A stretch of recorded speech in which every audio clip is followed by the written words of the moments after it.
Okay. Hello. Thank you for joining us. Today is Wednesday, May 6th, and this is the regular Kingsburg City Council meeting. Tonight, the invocation is going to be given by Pastor Monty Gilmore of Kingsburg First Baptist Church, followed by the Pledge of Allegiance. If you would please stand.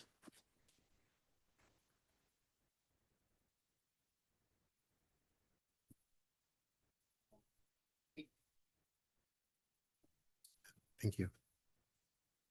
All right, let's bow our heads and pray. Heavenly Father, we thank you for the opportunity to gather together in service of this community. We ask your wisdom over the members of this council, the city staff, and all who participate.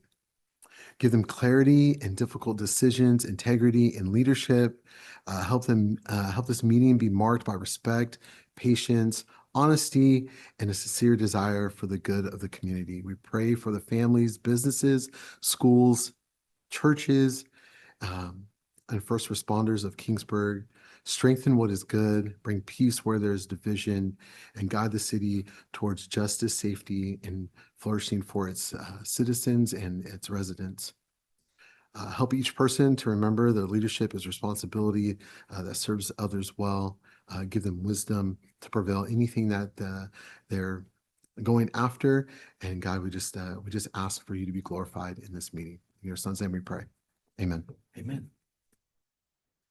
I Pledge allegiance to the flag of the United States of America and to the republic for which it stands, one nation, under God, indivisible, with liberty and justice for all.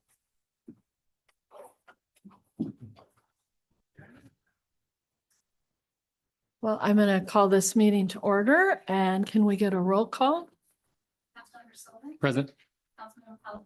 Here. Councilmember North. Here. Councilmember Purcell. Here. Mayor Smith. Here. So the first item is to approve the agenda. Can I get a motion? Motion. Second. All those in favor? Aye. Opposed? Motion carries. Our next item is presentations and informal reports, of which we have none. This brings us to a time for public comment.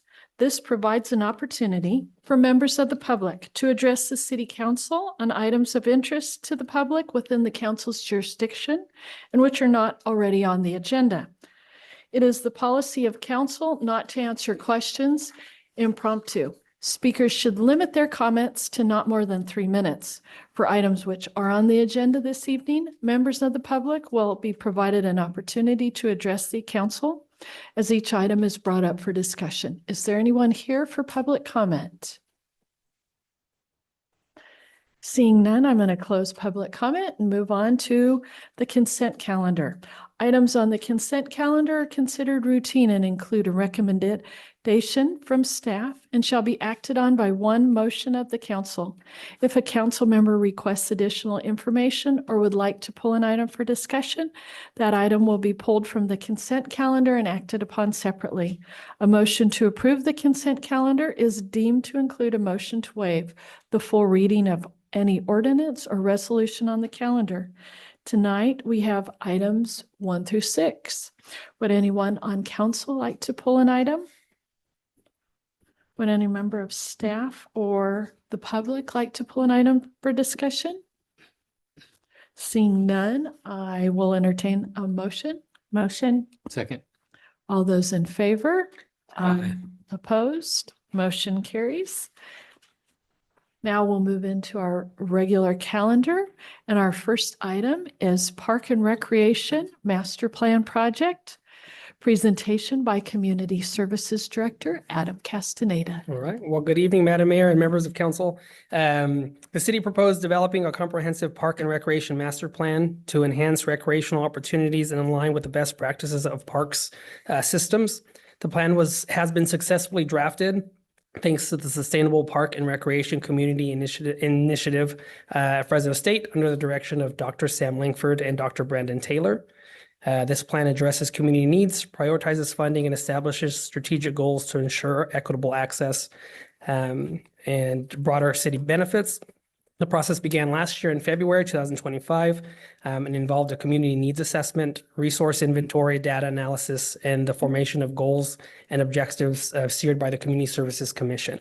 The plan's total cost for the city of Kingsburg is about $33,000. That was part of the contract agreement, and that covers staffing, surveys, public outreach, data analysis, and plan preparation. Tonight, the Community Services Commission and city staff is seeking the council's approval to accept and adopt the Park and Recreation Master Plan. And this evening with us, we have Dr. Sam Langford from Fresno State. He has a brief presentation just to kind of go over some of the plan, answer any questions you have, and then we can go from there. Okay?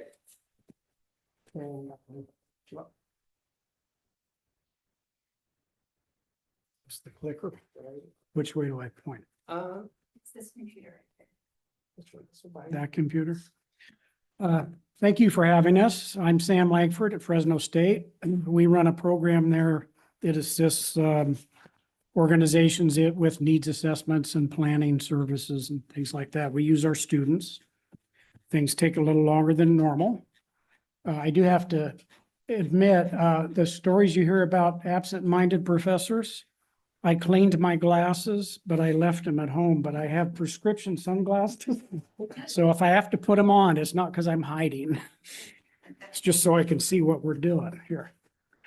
Okay, so let's see.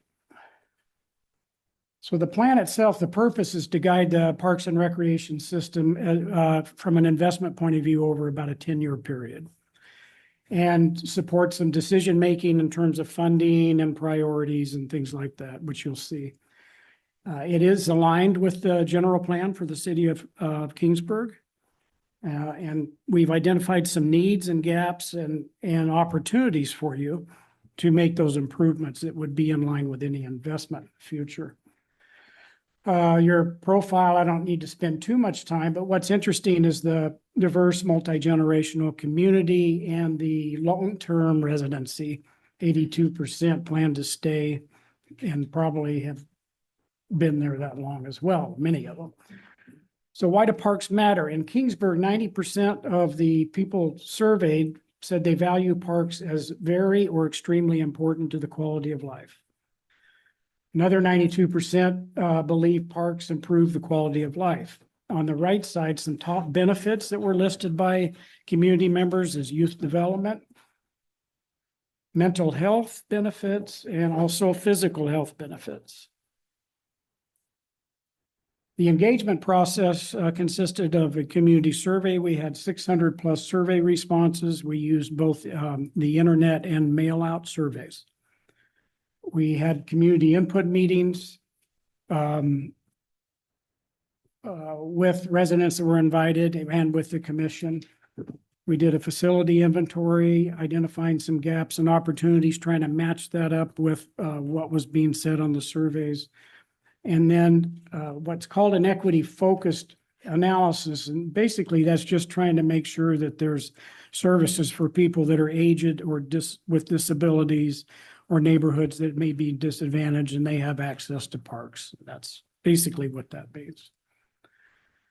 Your park system looks like this. I just drove around and visited most of them before this meeting. There are people out there right now enjoying your parks, and that's nice to see. You've got a variety of parks. They include neighborhood level, community sized, and special use parks, which is a good mix. Being close to Fresno and Sanger and other places and Selma, there's other parks that people could visit as well if they go to those places. Some key assets you have is certainly the Memorial Park. It's the centerpiece in my view.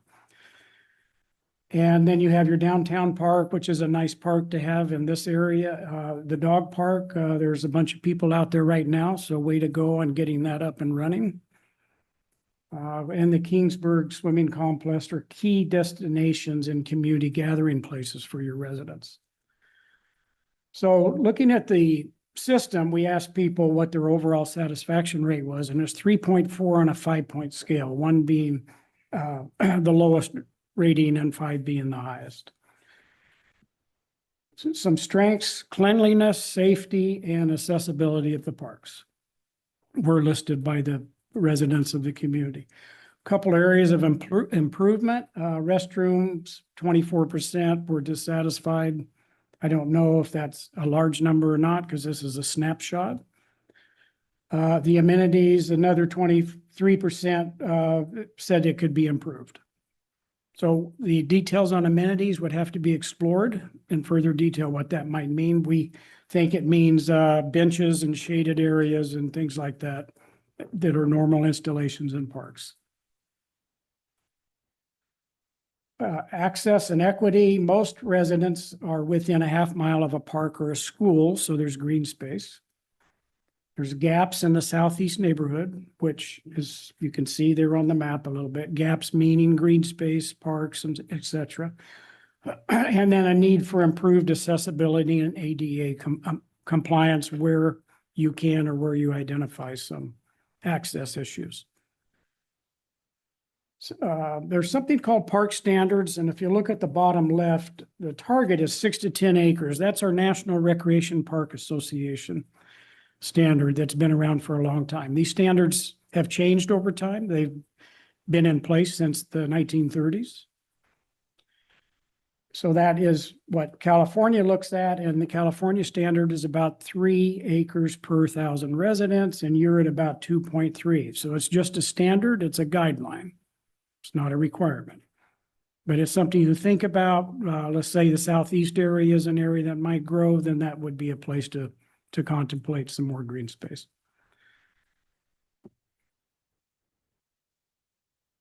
Your active transportation and connectivity, you have 79 miles of sidewalks and 6.5 miles of bike lanes. Of course, and these limited access to across 99 in some cases. And there aren't any class 4 protected bike lanes. So on the improvement side, that's something to think about. On the right side up there is some reflection of what that might look like for bike lanes. Some challenges, in some cases, lack of restrooms in shaded areas. That's not a problem in Memorial Park. You have lots of trees. Limited trail connectivity, linking bike lanes and walkways and things like that. And most communities have that problem as a challenge. Some aging infrastructure, some of the buildings and things like that. You can't do anything about the age besides renovate and paint and things. Uneven park distribution, and that's in reference to Southeast. And some maintenance and lighting concerns. Some of the surveys came out, people were a little concerned there wasn't enough street lighting or park lighting, things like that. Some community priorities, 66% of the community members that responded to the surveys indicated trails would be welcomed. 53% splash pads, 52% picnic shelters, then sports courts. That's a combination. It's a multi-purpose court, and pickleball obviously is a big thing now, and a lot of our tennis courts are being converted to that in other communities. But anyway, 42% expressed some interest in that, and 33% about community gardens. So what's important about this, these were some open-ended responses to things too. So when you ask people what improvements, and they start writing down, so it's something to keep in mind. And then a vision is having inclusive programs for all ages and abilities, having connections with sidewalks and trails, sustainability, water-saving plantings, drip irrigation, things like that, that cost you less in the long run. Have spaces for people to exercise, healthy lifestyles. And then community identity is another vision. So, you know, you're already known for Historic Village and those other assets.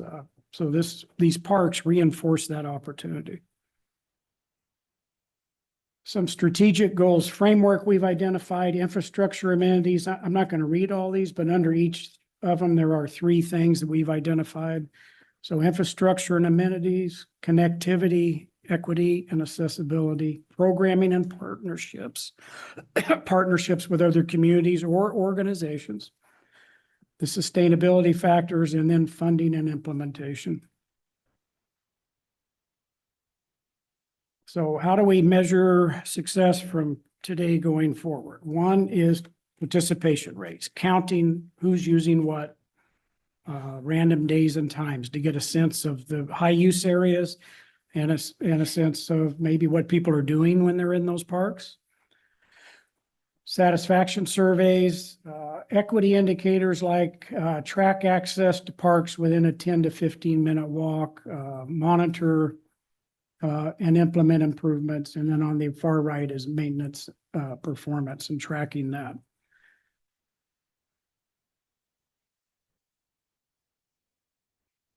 Some future opportunities. So on the left is smart park technology. So it mentions something called a connectivity to the key park and lighting, but data dashboards. So we just finished a project for State Parks off-road vehicle area, and we did a dashboard where we took the survey data that we did, and it populates for the whole state. And I think it's online if you want to find it. So that's what that's about. So there could be a dashboard created that will monitor all your parks and your trails and such. And then as you collect data, you just input this information. And it can pop up and tell you kind of the characteristics of who's at Memorial Park versus Downtown Park, who's on what trail and that sort of thing. And that's would be through your surveys and observations. Climate resilient design, everything ought to be geared that way, given the drought situations that we seem to be facing. Intergenerational programming is important. That means having programs for families, but all ages and abilities. And then a regional trail integration effort to link you with other places, other communities and so forth. Some takeaways: you have strong community support. People are expressing that it's important to have the Parks and Rec. You have some clear infrastructure gaps that I think are easily addressed. You have some high value investments, opportunities in the future that could be done through grant funding and support through California State Parks. And then a focus on equity and connectivity. So those, in our mind, are kind of the takeaways from the data set and what we've observed and what we've put together in the plan. And at this point, I'll take any questions. I'll take my glasses off. Thank you. Any questions? I have a question. Yeah. On the part where you asked about inclusive, that seemed like it was a priority.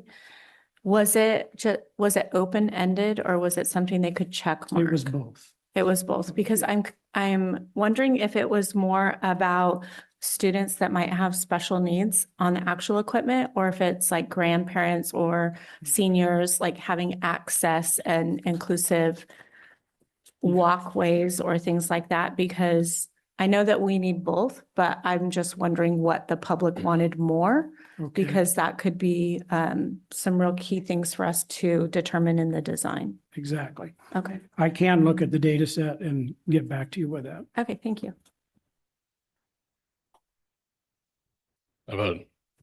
Just a comment on the question. First, it's a great presentation. Thank you to you and your team and the students for the work. I think it's great involving the students in this stuff early. I love that whole program. In your data points, how many people were contacted? Well, we did a mail out survey. And then we also did an invitation to go online and fill it out. So that invitation was out there. I'm not sure exactly how many weeks or months. And the mail out, I believe we mailed out about 300 or 200 and something is what it was. I'm just wondering if you're seeing a lot of people responding or if you were getting non-participation from the residents. No, they responded. Okay. And at some point, I'm giving all the written surveys to Adam, so they're on my desk. But I want to talk for just a second. I think also piggybacking off of what Councilmember North said with the inclusive parks. Is there recommendations specifically for that? Because I've kind of heard arguments for and against those. yeah, And I'm wondering, from your perspective, the recommendations, what is the proper amount? Is it a per capita of, I don't know if able-bodied citizens, or if it's people that would be specifically inclusive, would need the specific equipment? If there's state recommendations for how much acreage or how many parks per person that would need it, do you know? I don't know that, but I can get that for you. Generally, what they're trying to say is making sure that the equipment is wheelchair accessible, perhaps. If you're dealing with children, it's an appropriate structure. There's a program called National Program for Playground Safety that has some standards with that, and I can add that to it. That's all I have. Thank you again very much.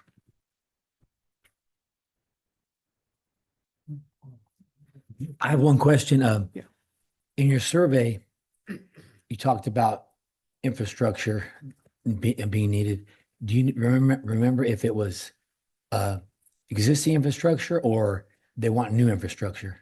Well, some of it in the document itself lists the new lists? stuff and, yeah. Like you said, like more shade yes. or restrooms or Yeah, something? Yeah. Okay, And we use the term infrastructure. That right, was yeah. how we presented it to you all. Okay, thank you. Is there any public comment on this item? Okay, well, I appreciate the study that you've done. You know, this is a wealth of knowledge for us and helpful. Thank you. Yeah, thank you. I would like to add that the document now allows you to apply for funding through the state grants program. Their requirement was the needs assessment and the master plan. So you've met that. The strength you have now is it's tied really close to your general plan. Most places don't have that opportunity. And because your plan was so new, it's helpful. Mhm. Thank you. So on this item, our action is to approve to accept and adopt the Parks and Rec master plan. If that's the wish of council, I'd accept Motion. Second. all those in favor, Aye. opposed, motion carries. Thank you.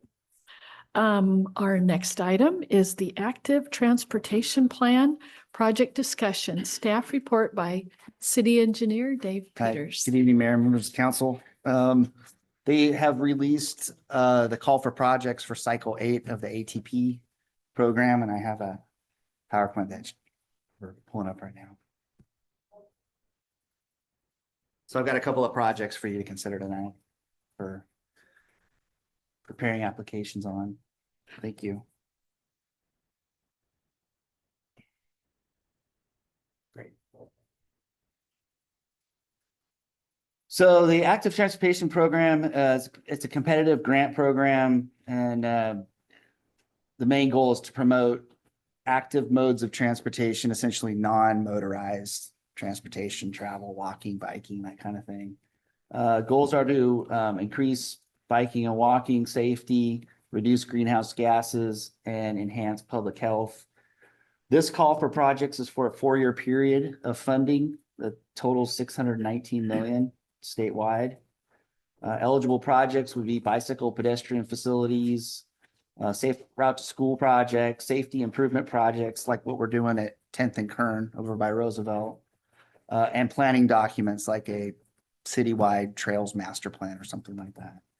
Applications are due June 22nd, and the state will publish their selected project list in November. And if we do not get selected, if we submit an application and do not get selected in November, our application will go to the COG and will compete with other local agencies in our area for another award.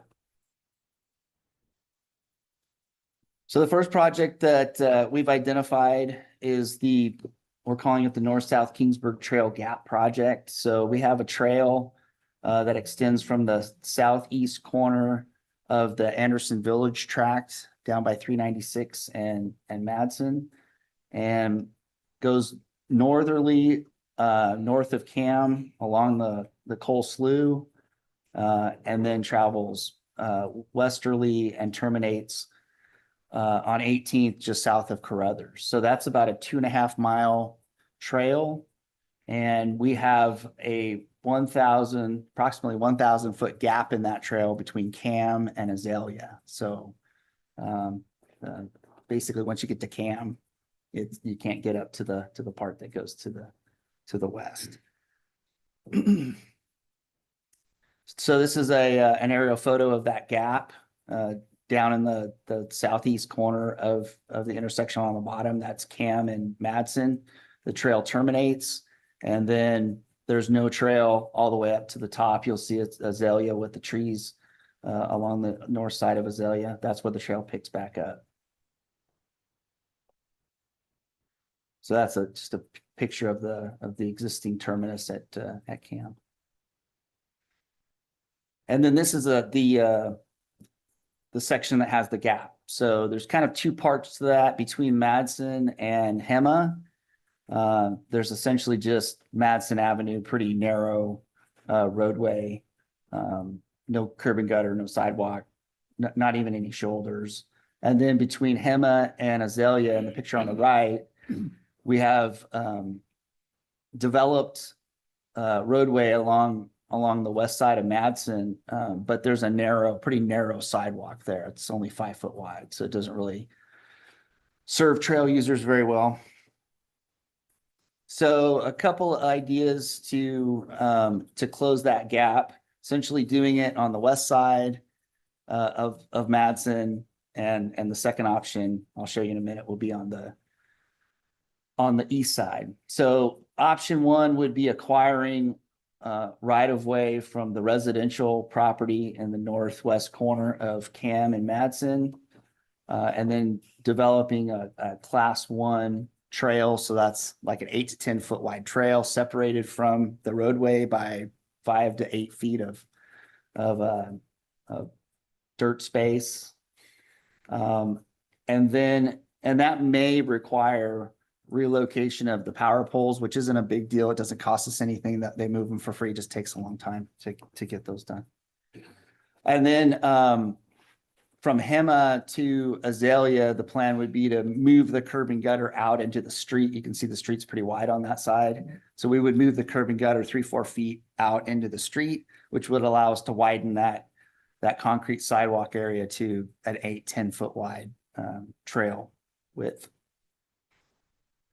And then option 2 is a little simpler. It would just be acquiring right of way on the east side of Madsen, north of Cam, from the agricultural property, and essentially taking out a row of trees there, and then developing our class 1 bike lane from Cam all the way up to Azalea. So again, 8 to 10 foot wide trail separated from the road. So it would be very similar to the rest of the trail south of Cam. And then once we get up to Azalea, we would do a crosswalk with some rapid flashing beacons to get people safely across Madsen. I think we're probably leaning towards option 2, but those are the 2 options. The project would also include developing a trailhead facility in that teardrop shape property that the city owns in the southeast corner of Sierra and Madsen. So, you know, that could be a lot of different things, maybe some limited parking stalls, shade structure, it could be a bike rack. These are just some photos of some other ones, drinking fountain, bicycle repair station. So there's a variety of things that we could do there, but it would allow access to the trail for people that don't live like adjacent to the trail. The other project that we have identified as the Central Kingsburg Neighborhood Sidewalk Project. So it's installing sidewalks and curb ramps in the neighborhood generally bounded by Tulare, 10th, 18th, and then like Winter, Windsor on the north. This is an older neighborhood, was constructed without sidewalks or ramps. And so we would we would essentially install them within the neighborhood where they currently do not exist. The right of way is available for the sidewalks. We wouldn't have to purchase any right of way, except for there may be some limited right of way acquisition at the curb returns for the ramps. So the design requirements for the ramps are always changing, and they always seem to be making the ramps bigger. And so that puts us in a position where sometimes we will, to build an accessible ramp, you end up getting a little bit outside the right of way. We won't know until we map the right of way, but that's really the only potential for right of way acquisition. Of course, the project would include putting a sidewalk in yards that have been developed, and we've got some experience doing that on Tulare, most recently on 18th. So it'd be include a lot of public outreach. How many houses is that, Dave? How many houses? I didn't How count many? that. Oh, wow. What I'm asking is how many, the issues running into 18th Yeah. times what? Yeah. So I would just say so I've done 2 of these projects. On Tulare, there was no right of way acquisition at all. We didn't need to buy any right of way from anybody. So it was just a lot of outreach and coordination. I would say after the outreach, we had more than 50% of the people on board once they understood the project.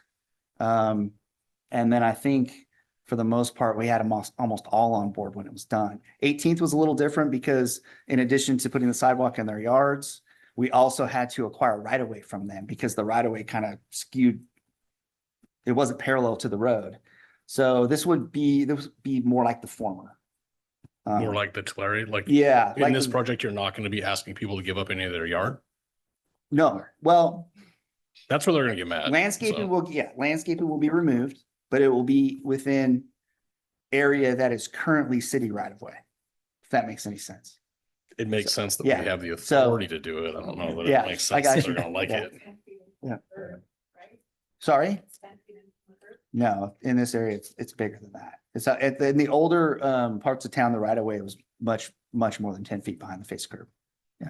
How wide is the sidewalk though? I think is what she's asking. Oh, the sidewalk? I think we would, If you're talking about the improvements that we would Yeah. be putting in, I think that's what, Yeah, I think what they're getting at, Dave, is, Yeah. if you're a homeowner, Yeah. regardless of who owns it, they've been maintaining it and, they're talking about, what that looks like. yep. Yeah, I mean, we would do the same thing we've done on the other projects, 5-foot sidewalk directly behind the curb. Try to limit the amount of intrusion into the yards. And the project would include, restoration of all the landscaping, that kind of stuff. So But you don't know how many properties we're talking about? I did not count them now. Okay. So, I mean, there's quite a few. There's the map. quite a few, yeah. Yeah. So, I mean, yeah.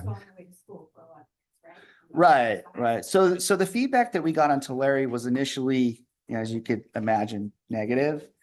Like I said, we got about 50% or more than 50%, I would say, of people on board before the project started. Almost everybody was on board when it was done. Because even the people that were initially opposed to the project, once the sidewalks were built and they realized people weren't going to be walking through their yards anymore, and they were out on the sidewalks, they were much happier about that. So it was just kind of they weren't sure what to expect. And then when they experienced it, we got generally, pretty positive feedback. And on 18th, I think the only feedback we got positive feedback. The only negative feedback we got was, why didn't you go further? Why didn't you take it further beyond Klepper? So, but yeah, so this, I think you guys have a good idea of what that project would look like. So the GAP project, we're estimating it's about a $1.4 million project. It would require right-of-way acquisition. And then if we do option 2, which I think is probably a preferable option, we would potentially have to annex that newly acquired right-of-way into the city, which is a process we're familiar with. We did that on the roundabout project at Sierra and Bethel. We acquired right-of-way and then annexed it into the city.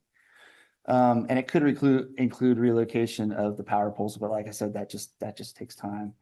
The neighborhood sidewalk project, much bigger project, about $4.5 million. I'm thinking that would probably be smart to split that into phases, try to do it all in one shot. It would require significant public outreach, as we've discussed.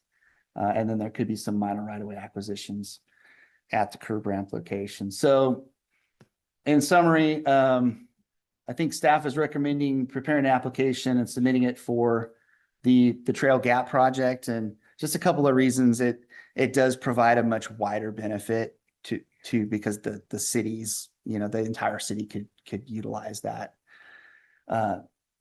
trail. And I think the project is very competitive with the scoring metrics that are in the application. So with that, I'm excited to hear your direction and answer any questions. Who's gonna go first? Go ahead. Me first? Yes. you Okay. first. I have like 3 or 4 things. I understand like the competitiveness of the grant, but the sidewalks at first glance to me are very important because when you're looking at us not having sidewalks there, and that's a big area where we have a lot of kids walking to the high school and the junior high. If you're thinking about like connecting to 14th and 18th. So that means they're Yeah. walking in the street or in yards. So I do like that for giving them access. But back to the trail project, a couple things on that. The easy one first. So if we do that one, I have a student that has been writing letters, and I gave it to Alex probably 6 or 8 months ago, that on Madison from Stroud to Cam, she's been asking for benches. It's a long, you said 2.5 miles total? Yeah, the whole trail from 396 all the way up to almost Carruthers is 2.5 miles. Yeah. Okay, so she's like written a letter to council asking for that, asks me all the time. Could that be stuck into the grant? Yeah, that definitely could. I think we want to talk to Public Works about maintenance and those sorts of things, but yeah, it's something that could be added to the grant. Okay, and then the other thing that concerns me about that is the battle that we had on accessing the property the last time we did. Yeah. You remember, you know what I'm talking about? Yeah, And so like you're concerned about this sidewalk. I'm concerned if we go with option 2. Yeah. Because option 1 seems like we already have that. And no, is it, option 1 would need right away as well Both of them from would the be. residential property at the corner. okay, So you're buying right away with either, and these ATP projects, they're just, you're adding trails or you're adding sidewalk. They're just, magnets for right away acquisition. is there any Mm-hmm. way to talk to like each of those property owners before we submit? Because if we can't get it, we're not about taking people's property. Yeah. We know that. But if we can't get the agreement from them, I would hate to not have either option and not get the grant, Yeah, we can reach out. Yeah, sure. like before submitting. I don't know what you think. I mean, and only submit if we get a Well, positive if response. both of them are a no, then Well, can I ask a clarifying question just Sure. about that? Well, and yeah, So if we acquire the money, let's just say that it's competitive, we're given that amount. And then for some reason, those specific, let's just say that both sides of the road don't work out. Will we have the ability to divert that into a similar project or make a modification to the trail to do something else? It's going to still be within a general scope. complete the gap closure with no right of way acquisition. Will we be That'd able be to tough. fulfill the award requirements? I Or we're think gonna have that's to the give it issue back? we had last I don't time. think so. was That it I was don't going to think be a so. no. Yeah, I mean, we've had several projects that we've acquired right away on, and not one time has it ever gone to condemnation. So these projects, and to go back to your question about contacting them, I might have to think about that more because these projects will be, because the state took a bunch of different pools of money, some of them federal dollars, to make up that 619 million. They're saying that if you get a state awarded project, it's probably going to have to follow the Federal Highway Administration guidelines that we have to follow on our federal projects. Mhm. And that prohibits the city from contacting property owners when right-of-way acquisition is involved, because they want a third party to do it that Mhm. is, impartial. They don't want to I get, remember that. they don't want to twist their arms. So I'll have to check into that, but we have on-call right-of-way consultants, and they're pretty good at what they do. And typically it's just all about compensation. It's about, and we would make sure that we had plenty of money in the grant to cover that. So, yeah.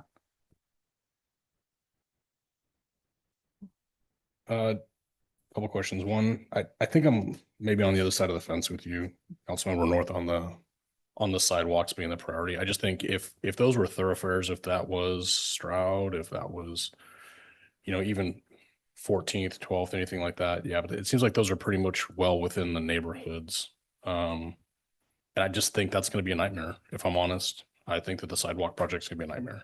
But when I'm looking at that, I'm looking at well over 100 different properties to negotiate property rights with in some regard.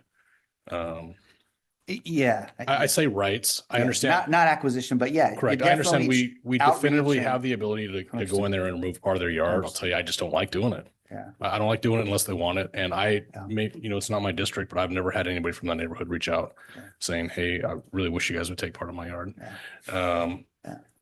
Yeah, and I'll just say that, going back to the description of the program is oriented to drive these kinds of projects.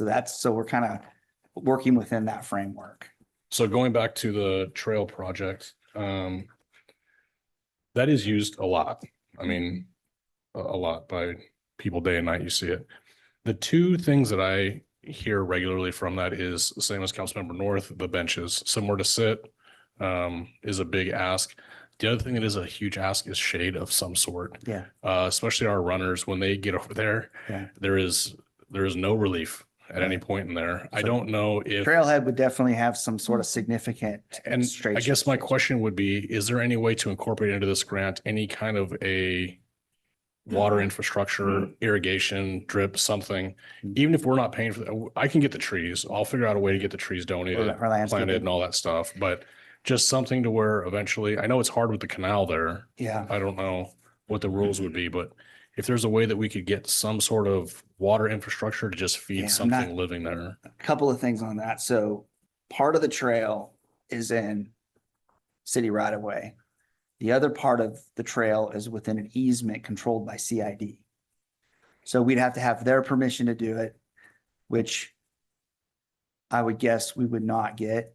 But secondly, I'm not sure that landscaping would be eligible under this program.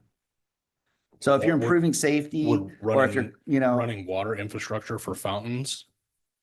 And then you have. have at to least- check into at least that. you have I water know lines. people have made determinations in the past. Like we tried to do that with the CMAC projects when we were doing some of the trails, and they were not excited about the landscaping element of it. They were happy to build the trail, but not the landscaping part. So I'd have to check into that. Even if we put a fountain and it just starts Yeah, the infrastructure, the water lines and stuff like that, then Sure. we can pay for the rest of it. sure. That's all I have. Thank you.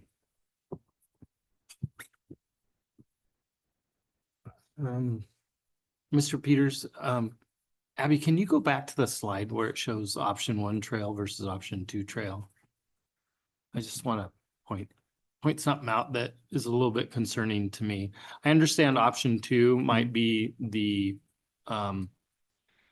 choice, the preferred choice. Yeah. But I'm a little bit nervous that it's so close to the farming. And I Yeah. understand taking out, go back, Dave. Yeah, I understand that taking out, I believe the rose bushes are there Yeah. as a barrier for probably, my guess is, okay, it's beautification, but it's also noise, dust and spray. Okay, so it doesn't go on the roadway. I'm nervous that if we have trail there, okay, you take out a row, but we still need some type of barrier there. Is that contemplated in yeah. this? So the right of way acquisition compensates the property owner for not only the purchase of the land, but any improvements needed to restore the property. So if they said, hey, I want to take out the row trees, but I want enough money to reestablish those roses, then that would be part of their compensation. Okay, And in fact, is on the acquisition we did south of Cam, we actually, I believe, paid the farmer extra to build a frontage road between our trail and the vines. For So a that buffer. they wouldn't turn around on the trail. Yeah. And then they ended up planting right up to the trail anyway. So they turn around on the trail, which really hasn't been a problem. But we would take all of that into consideration. Okay, Yeah. yeah, that's what makes Yeah, me it's all nervous part of about the option negotiations. That's two. what the right of way people do. Okay, Yep. well, I guess, well, the first hurdle is getting one of the two property owners to agree, right? Yeah. And so I mean, I The- prefer option one personally, just Yeah. because of that, but Mm. understood, okay. Yeah. Not that I don't have any other questions. I have a question, Dave. Mhm. Right there on the left side Yeah. on Matson, Mhm. would that have anything, would we be able to redo the road there? Because I'm all in favor of this one, Yeah. this trail project, because that's where I cycle and then I have to, get off the trail right there. Yeah. Yeah. I head down Matson and then because it's a real bumpy right there. The road's really bad. Yeah. It's only for a certain stretch though, but it's Yeah. really bad right there.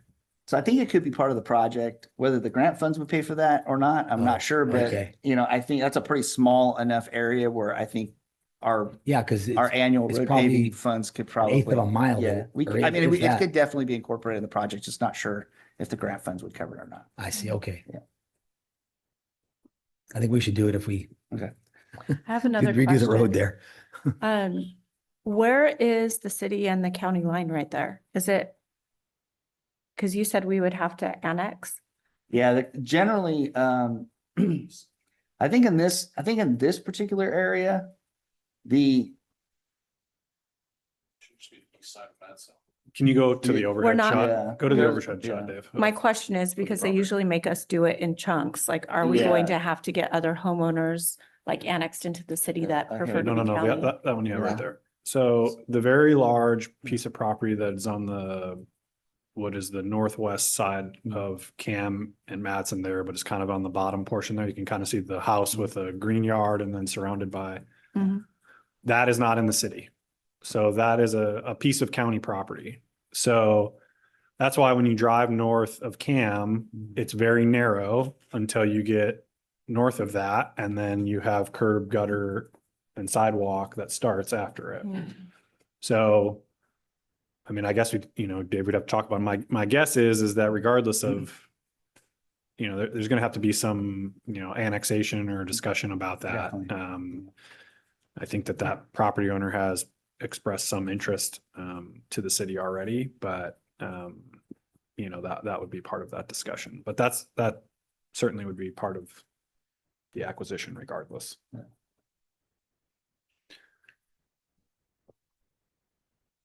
That house would have to be annexed with option 1 or 2, most likely, right? well, yeah, I don't know. I'd have to Yeah, ask that- our planner that's on probably- what they would That's- take in. I but mean, yeah. I think some of this is we Probably. want to, figure out, gauge the temperature of the council on the projects and, That's a we've got a plus little if bit of they've been time and asking. then get some of those answers from like a LAFCO because it's a very small project, I guess.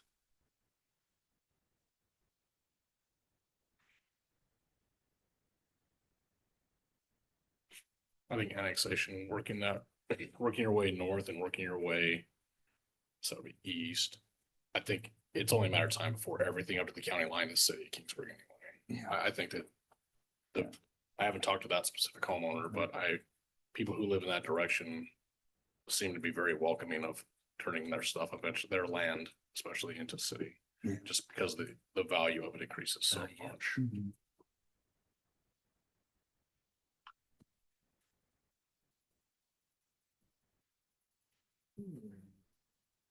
So annexing that home in, would the street then be brought up to more city standards then?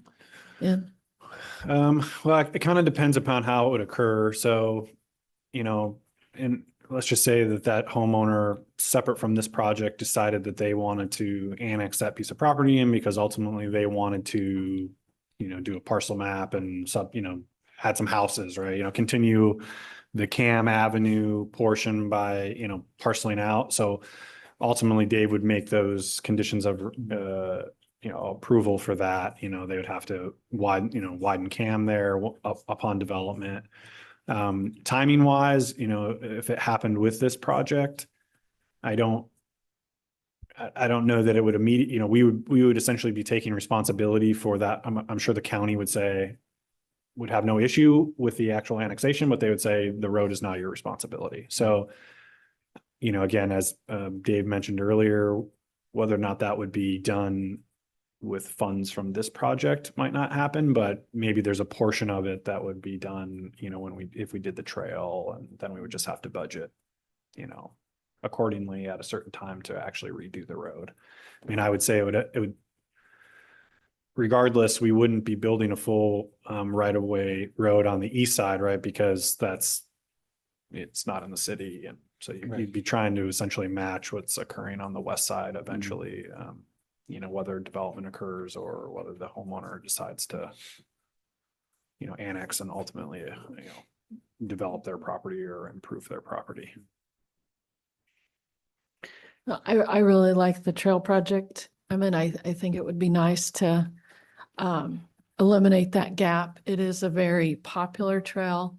And if we could get a few more amenities, benches, shade, it would be nice, midway down to have it'd be great to have one at the trailhead, but then, kind of have something similar around Stroud, just, sure. but.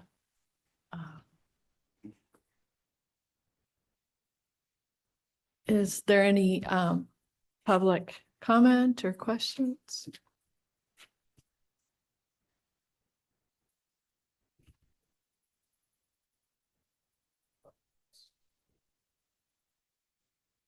Chris Peterson, resident. First of all, I want clarification. I mean, I saw the map, but I want to make sure I understand that teardrop piece. Was that Sarah Street 400 and Madsen, where it's the cockamamie corner anyway? Yes. And where the taco trucks hang out? Yes. Okay. Yeah, something needs to be done there. And if possible, when you're driving on Madsen from 384 towards 400 and you want to cross over, or Sierra Street, Conejo, whatever you want to call it, cross over to go continue on Madsen, or you want to turn right, the visibility is really, really poor looking towards Dinuba, towards the east.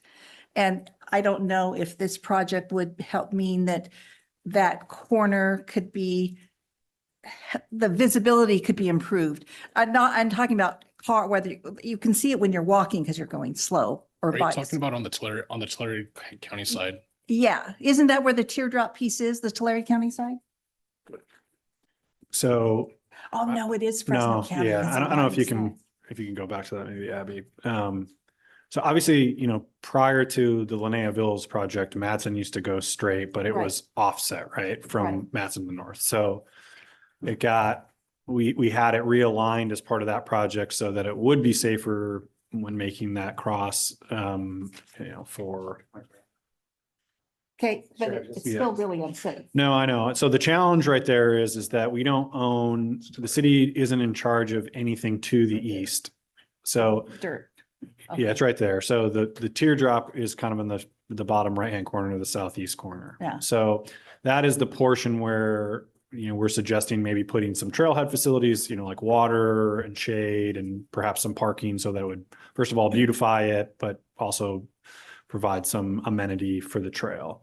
The challenge that you're talking about, which I'm very familiar with after traveling from several baseball games from Sephardian to my house, is that, we don't own that house to the east there is in Tulare County, right? Right. And so, and the roadway obviously is a Caltrans right-of-way road. So while it's a little bit wider, which you can see from that picture to the west, you have to creep out essentially a little ways in order to see traffic from the east. And so this project, the short answer is no, would not impact that because we don't own that property, and ultimately it becomes, a discussion for whether Caltrans would widen that road at some point. But that's the visibility issue we were referencing.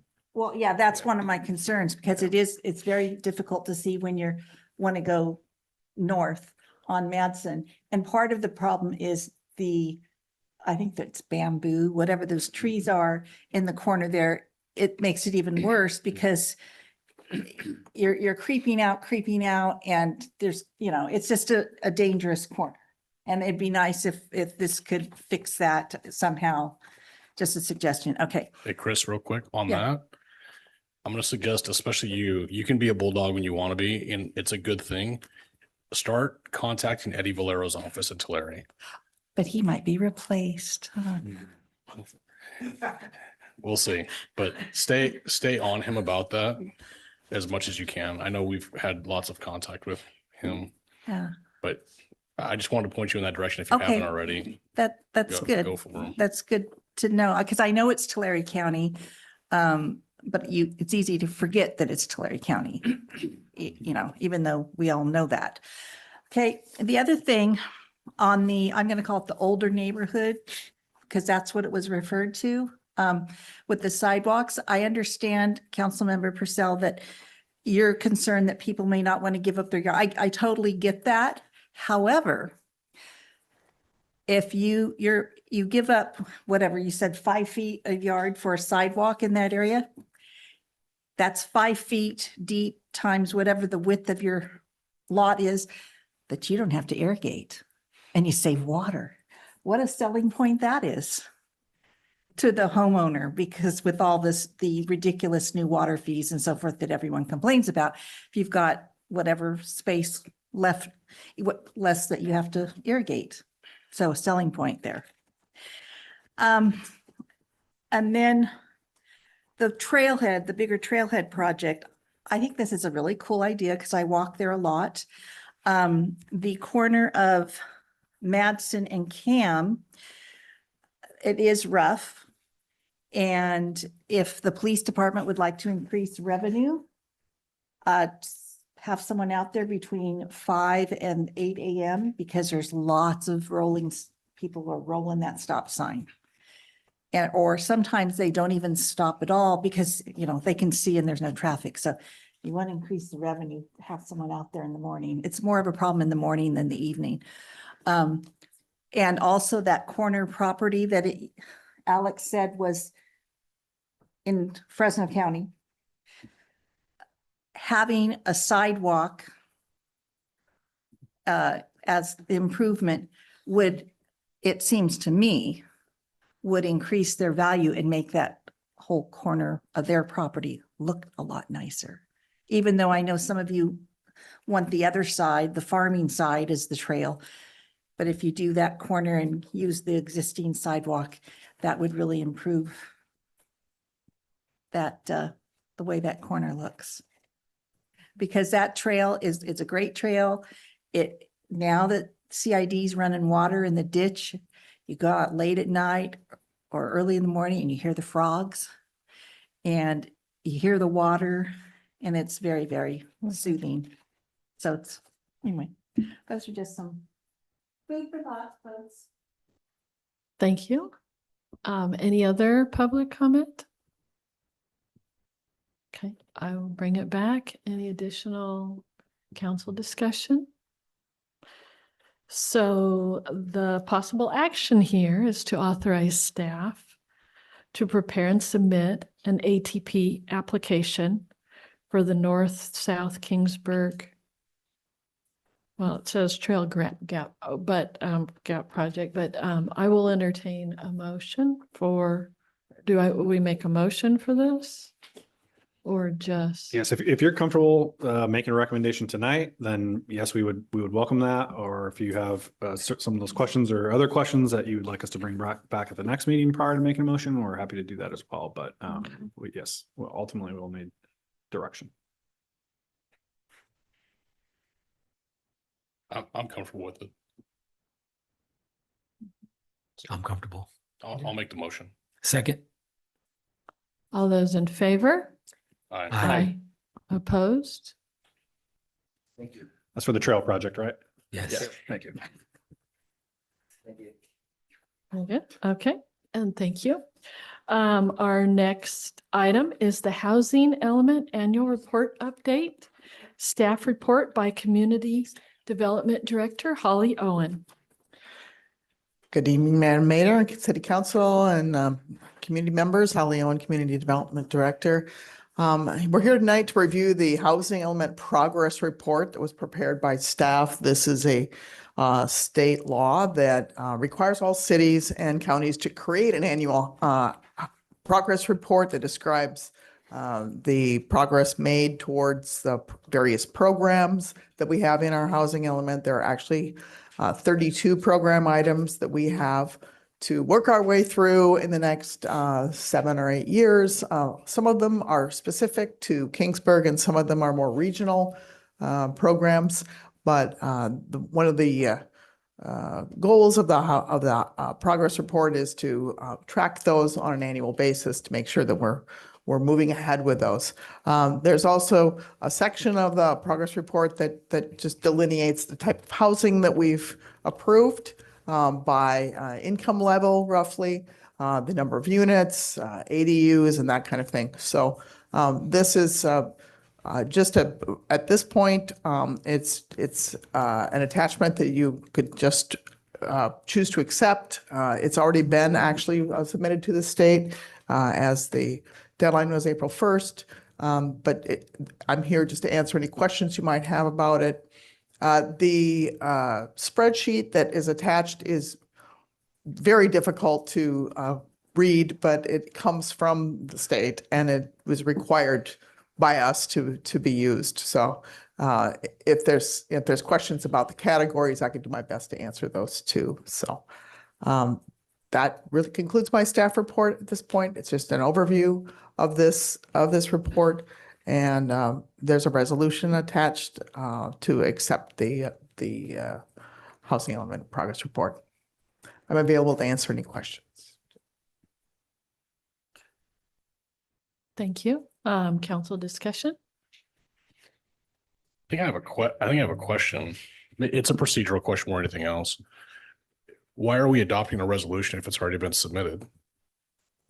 What's the point in the resolution?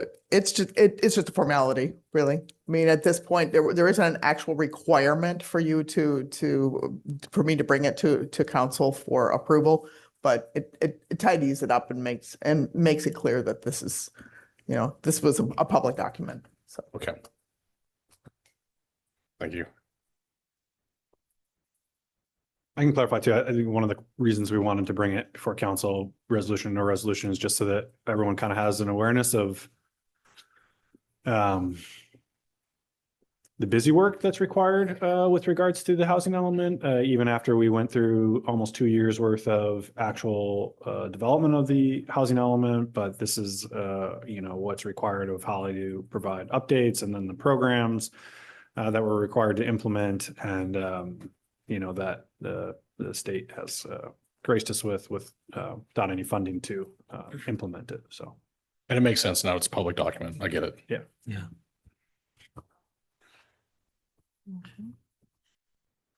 Okay. Is there any public comment on this item? Okay, seeing none. Any additional council questions? If not, our possible action is to adopt resolution 2026-011 to accept the prepared 2025 Housing Element Progress Report and to forward this progress report to Housing and Community Development. Motion? Second. All those in favor? Aye. Opposed? Motion carries. And thank you, Holly, and your team for all the work thank you. that you've put into that. The next item is the Objective Standards Staff Report by Community Development Director, Holly Owen. Abby, could I have the clicker? I'm going to just move to the PowerPoint if that's all right at this point.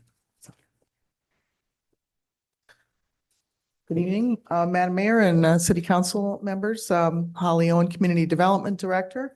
We're here tonight to talk about objective design standards. This has been an item that has been discussed briefly at Planning Commission with our last meeting. We're bringing it back to Planning Commission next week. But I wanted to just run through the purpose of these and just what it might be entail, what's it supposed to, what's the intent, what's it ideally hoping to prevent. And I will just move through this as soon as I can here. Where's the, sorry. There we go. Thank you.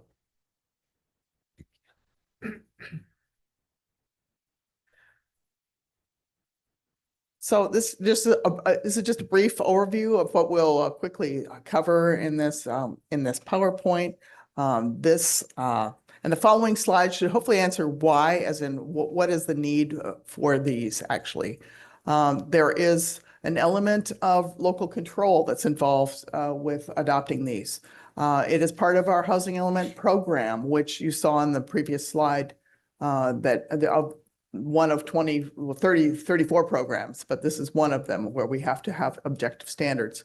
And this is also to comply with state laws related to development of by right multi-unit housing. You saw in the last presentation the lengthy requirements for us in all cities to meet all those various programs. And we have this is this particular housing element program that requires us to develop these objective standards. And these are the rather large number of laws that cover not only the creation of objective standards, but laws that restrict our approval authority for certain projects. So this created the opportunity and the need for this type of action to adopt objective standards. Just to be clear, the objective standards are really meant to apply to streamlined by right multifamily projects that may be submitted to the city. A by right project would be an affordable housing project, and we would be allowed to apply these objective standards to that project. When it comes to objective design standards, it's really all in the language. It really needs to be a measurable standard, needs to be verifiable, and it needs to be knowable to all the parties prior to project submittal. That means it needs to be in your municipal code, or it needs to be as a standalone document that can be referred to. Having these gives staff, project proponents, and community some reassurance as to good design. It streamlines the review and it allows for local control of effective and attractive design. And it sets reasonable expectations for what will need to be constructed by developers. So what's the difference between a standard and a guideline? The objective standard makes it quantifiable and knowable to all parties. For instance, the example here is a front yard setback consistent with the character of the neighborhood. That might be a guideline, but it's not, it isn't as concrete as it needs to be legally. The objective design standard would be a minimum front setback of 4 feet. Whoops, did I turn it off? No. So here are some of the examples of what would be, design standards and then also design versus design guidelines. You can see it's talking about provide ample width and design for universal access. Okay, that's good. It's good. It's in a design guideline, but a design standard would be more like paved section of sidewalk should be 8 feet in width. So really, you're talking about objectivity without rigidity, hopefully.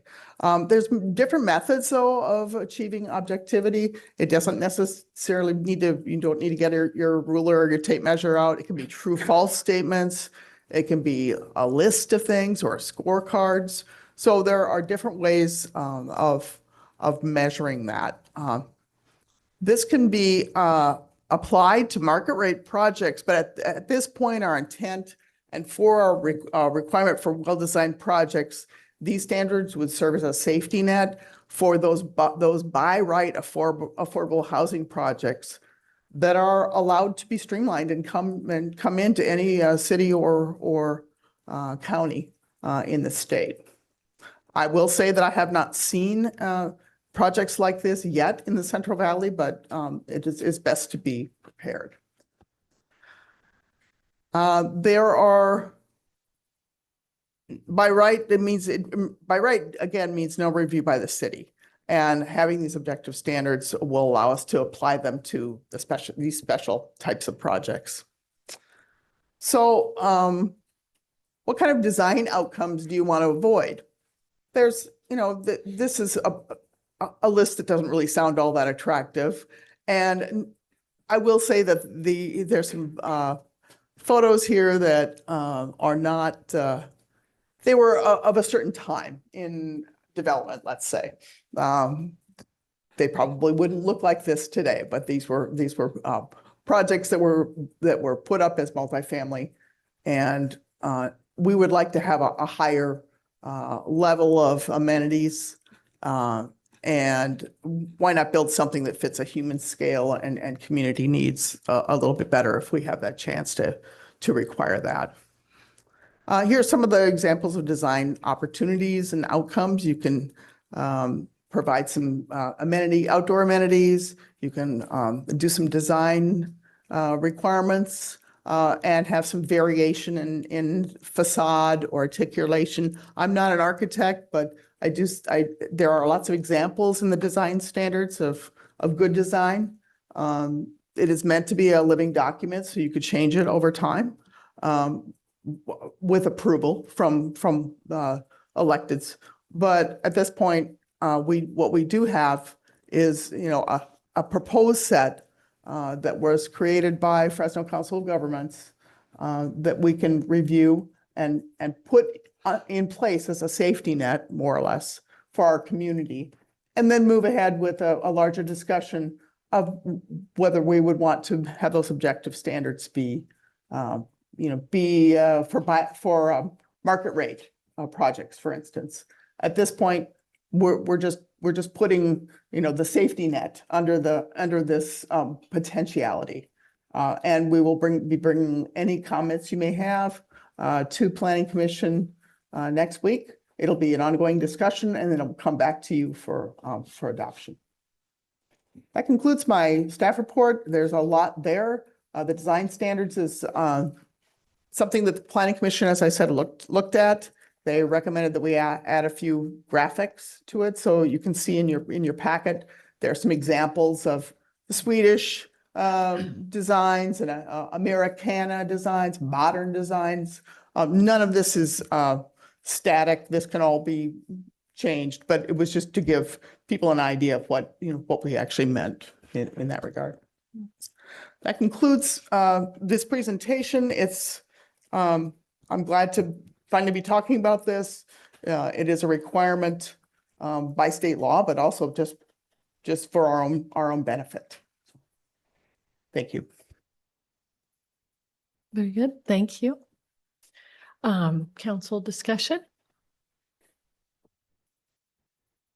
I have a question, Holly. If we adopt this objective standards for our city for by right, do you have to report that to the state? I'm not sure about that. I will get back to you. I'm not sure if we have to submit our objective standards to the state for review. I know it's a requirement. They love to review lots of items, so it wouldn't surprise me entirely if those were submitted. I do have some confidence that some consultants who were doing this for other cities came up with this list. They added some of the Swedish and other styles that they thought would be attractive for us and acceptable. So a lot of what's in here has been vetted by other cities too. And so I have every reason to think that if there is a state board that looks at this, they would think it was acceptable. Okay, thank you.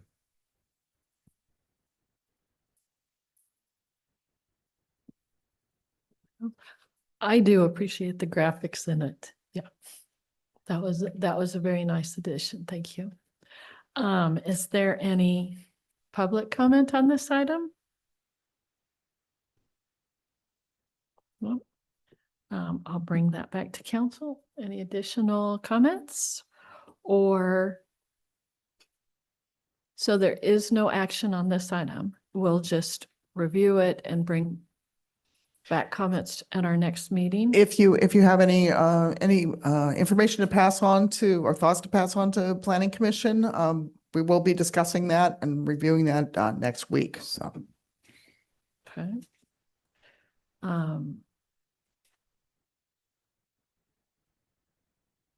Very good. Any comment anybody wants to take to the Planning Commission? No. Okay.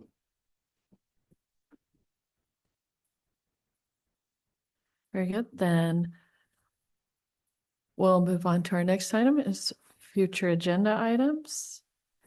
And there is one item listed.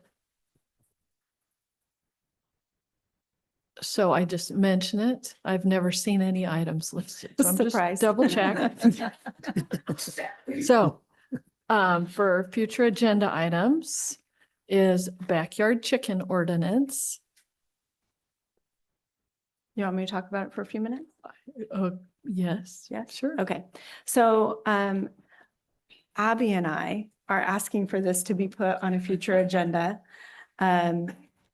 Prior to being on council in 2016, before that, there was like a great chicken debate in Kingsburg of whether we should have backyard chickens or not. In 2020, when I was the mayor and we were doing like distance and then we were limited here in the public, a lot of things changed from COVID.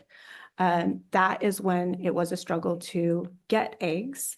And then we've had 2 or 3 times since 2020 when it is difficult. We've all seen that in the news. And so in 2020, when we were distance and it was somebody, several people had brought it up when they could call in that they wanted us to revisit the ordinance. At that point, we told them that we would. So it's been 6 years ago that we said we would once we were open council chambers where we could have public come in. We never did that. And so I'm asking for it to be a consideration for us to look at all the work that Abby has done in researching other cities and what they have in the ordinance. I think because eggs have been hard to get multiple times since 2020, we have citizens that have chickens anyway. They're doing it, and this would give us a way where we could have them do it legally under our ordinance, but also give us some control over monitoring it. So that's the request.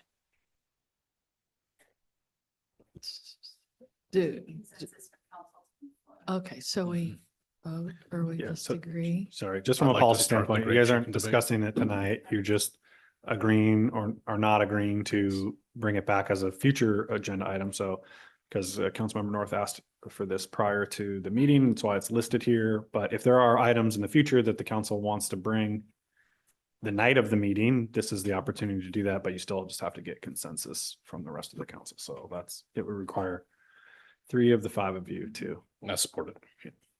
So do I. Yeah, I'm looking I forward wouldn't to the mind. presentation. bring it back on a future agenda item, no problem. Okay. Are there any other items considered? No. Okay. That brings us to the city manager's report. Just briefly, the coffee pot painting project was completed last week along with the Highway 99 sign. If you haven't had a chance to see it, they both turned out pretty very nice in my opinion. And so kudos to Daniel and Dave. We're working with the contractor to get them in here and completed prior to the Swedish Festival. And so that's what we're busy with right now. It's just prep for that for next week. So that's all I have. Thank you. Very good. Okay, council reports. Councilmember North. SKF, we will meet next week. Chamber of Commerce is also meeting on Tuesday, but a few updates from them. Swedish Festival, everything is rolling along for that. Lauren will have information on schedule and the tickets for Thursday, Friday, Saturday out for us next week. I told her to contact Abby about that. You Matter Day is Saturday. And so I'm excited about this second annual You Matter Day. You all got your shirt? So I hope you'll show up. We are still looking for some volunteers for a couple different areas to help us. So if anybody listening would like to volunteer, you can contact me at the school district or at my city council email. Or if any of you want to volunteer, we can find a spot for you. I wanted to thank Adam for all of his help with the parks, and Daniel. Is Daniel gone? Okay, for Daniel for all of his help, Public Works, and also Abby. She is going to run a booth for Voting Matters to register voters. And so we're doing setup. I'll probably be there at 5 or 6 a.m. Everybody else is setting up 7 to 9. Public comes to the booths from 9 to 12. So bring your families, grandkids to come do the community service, and then we'll tear down right after noon. So that's all. Very good. Thank you. Councilmember Silva. Thank you. Thank you, Mayor. Few things to report. South Kings GSA did meet on April 22nd. Notable out of that meeting was we did approve the budget, which did have a slight increase for some capital projects that we foresee coming, hopefully the SKF ponding basin being one of them. So we did allocate some funds for that, should that project go through. The Economic Development Committee has not met, but as a lot of people are aware, the Gulf and Quick Corner is now up and running. The 76 over by the T-Mobile and Dollar Store shouldn't be too far behind. They're making some very good progress there as well. In addition to the Swedish Mill, I know there's been some, online discussion about the Swedish Mill, but they're making progress there as well, which is promising. There's been quite a few ribbon cuttings, which is good. And one thing that I did want to mention is that there's several individuals and businesses looking for a home in Kingsburg. So they're trying to find locations. So I would just say, if you know of any of these individuals, or you know of anybody that has a location that they'd like to put somebody in, a business in a location, then I would have them reach out to Jolene Poliak. She has a pretty good list of people that want to do business here in Kingsburg. So that's very promising. And then other than that, I just wanted, on behalf of the Kingsburg Car Show Committee, I'm going to speak for them since I'm the only one here from the committee, but I just wanted to say thank you to the entire city, Public Works, both fire and the police department. Your presence was noted, was commented on. Everybody was saying what a great event it was with you guys there. You're a big part of it, as well as Public Works, setting out barricades and doing all the things that Public Works does, also cleaning up. Many people commented on the cleanliness of the town. Thank you to all the volunteers that helped as well. We figure there's about 54, 55-ish people that it takes to run that event. It ran very smoothly. New shirts were black this year, which a lot of people enjoyed those black shirts, even on a hot day. And some of them sold out rather quickly. And people are still asking for them, which is interesting. And so just again, thank you to the chamber for putting on an excellent event. Just a couple statistical things. There's like 45 different vendors. I spoke to several of them. They said it was a great day, great revenue generator for them. So several of them said, we'll be back for Swedish Festival, which was promising. And there was over 370 cars. So that was bigger than last year, and we figured it would be. And so a lot of great comments from some of those car owners as well. And special shout out to Mr. Donovan and the students at the Ag Department. They created the trophies. I don't know if you all got to see those, but the committee mixed it up a little bit this year and had them reached out to Mr. Donovan, had the kids implement their creative design and put those trophies and build those trophies out of, old car parts and used car parts. And they turned out amazing. And I just want to thank Mr. Donovan and his students also. Takes all of us to make a great event, and I think it was a great event, and I'm just very appreciative to the community, to my council members and to staff for pulling off an amazing event with the chamber and the individuals in the community. So with that, that's all I have to report. Thank you, Mayor. Thank you. Councilmember Palomar. Thank you. Public Safety Committee, we are scheduled to meet on Monday. Planning Commission, we're scheduled to meet next Thursday. Community Service Commission met last week. We just went over that with Adam, the Recreation Master Plan, we just adopted it. They went over that last week. And then also Adam announced the Prop 68 Phase 5 grant cycle. And the commission agreed that Memorial Park is the best choice for the grant. So I think he's going to submit papers for that. And then also, the only other thing I have is, I went to the Burn Pilates ribbon cutting. And last night I went to the GOP Lincoln Reagan dinner in Fresno. And it was a good turnout. Well, both of them were good turnouts at the ribbon cutting and last night. And there was a lot of good information from Mr. Fong and Mr. McClintock. So it was a good thing last night. That's all I have. Very good. Mayor Pro Tem Purcell.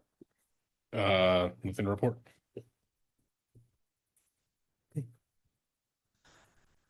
Okay. The Finance Committee is scheduled to meet May 25th. The next bid meeting will be on June 2nd. And the one thing I wanted to mention is that on Monday, May 11th, the Lions Club's going to be hosting a Swedish pancake breakfast from 7 to 9 a.m. at Casaro's. Everybody's welcome. We're trying to get people to come in their Swedish dress attire, and we'll be taking a few pictures to use as postcards eventually. So that'll be our big kickoff and for the upcoming Swedish festival. So hopefully you guys might be able to make it. 7 to 9. I'm pretty sure it's 7 to 9. I know it starts at 7. Yes. Okay. Very good. And that is all I have. Mayor, do you have anything Monday you want us to tune into? Oh, will it be on Monday? It's usually she'll air it that weekend. Okay, so on Monday, I'm going to be doing a meeting with the mayors. All right. So yes. Yeah. So Yeah, but it mostly comes on 47 with Madeira's Bab. Yeah.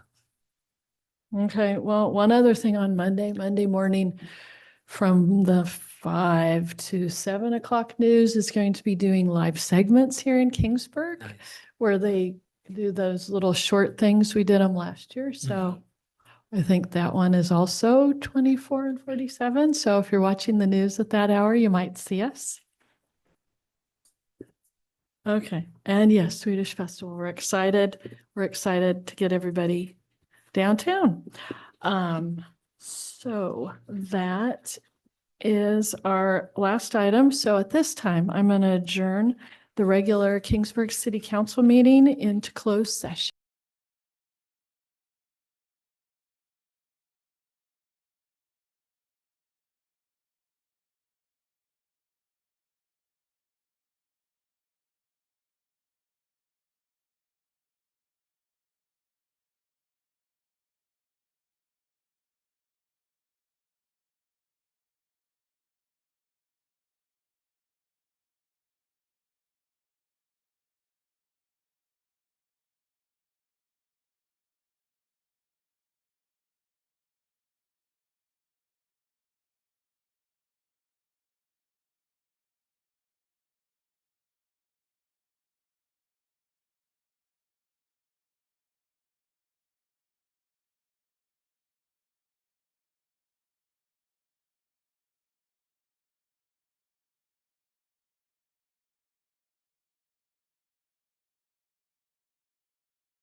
Okay. At this time, I'm going to adjourn out of closed session into regular nope. Mary, Mhm. there is, you went into closed session, came out of closed session, and there's nothing to report coming out of closed session. Okay. So now I'm going to adjourn the regular Kingsburg